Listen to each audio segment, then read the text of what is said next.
Sir ఇందులో 'నాజర్' గారి క్యారెక్టర్‌కి 'శోభన్ బాబు' గారిని అడిగారు. బ్లాంక్ చెక్ కూడా ఇస్తానంటే కూడా ఒప్పుకోలేదన్నారు. అది ఎలా సార్ అది?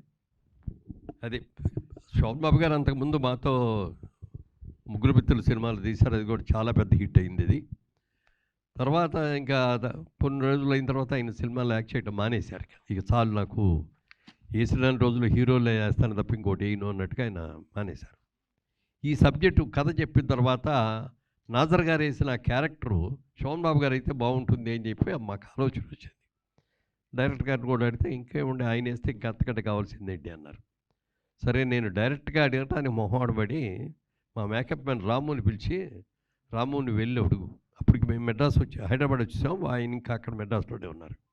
ఓ బ్లాంక్ చెక్ ఇచ్చి పంపించాను. రెమ్యూనరేషన్ ఆయన ఎంత అనుకుంటే అంత రాసుకోమన్నాడు. రెమ్యూనరేషన్ ఎంత అని అడగట్లేదు, దాని గురించి పేరవట్లేదు.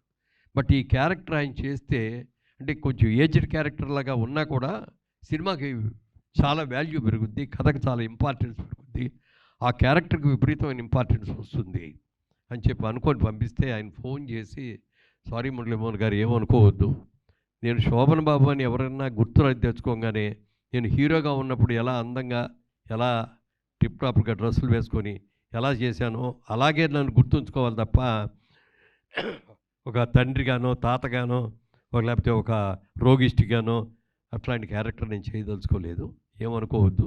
ఇది క్యారెక్టర్ మంచి సినిమా అయ్యి ఉంటుంది, మంచి లేకపోతే మీరు తీరు డెఫినెట్గా మంచి క్యారెక్టర్ కూడా అయ్యి ఉంటుంది, లేకపోతే నన్ను అడగరు, కానీ ఏమనుకోవద్దు, నేను చేయలేను అని చెప్పి అన్నారు ఆయన.